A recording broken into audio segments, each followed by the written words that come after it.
en las 12 horas más frías en el lugar donde estemos, y garantizar que la humedad relativa en ese encuentro, las temperaturas no bajan como para tener una humedad relativa superior al 100%. Veremos ahora algún encuentro constructivo típico donde se suelen producir formación de MOS.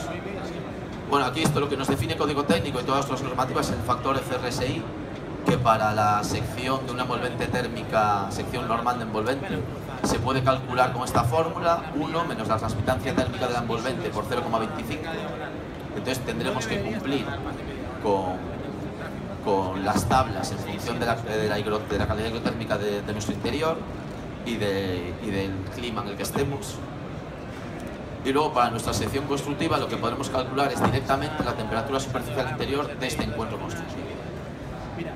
Y a partir de ahí, podemos una gráfica hidrotérmica. Si nosotros partimos de la base de que estamos en el interior a 20 grados, el 50% de humedad relativa, esto en Passive House, porque se supone que con una ventilación controlada, continua, con mucho recuperador de calor, garantizamos este 50% de humedad relativa en el interior.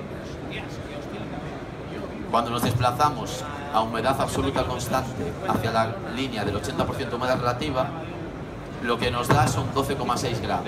Es decir, la temperatura mínima en ninguna de nuestras secciones constructivas debe bajar de 12,6 grados centígrados para garantizar que ahí no se van a formar MOS ni vamos a tener problemas de humedad. Bueno, hasta aquí esta pequeña presentación. Veremos algunos pequeños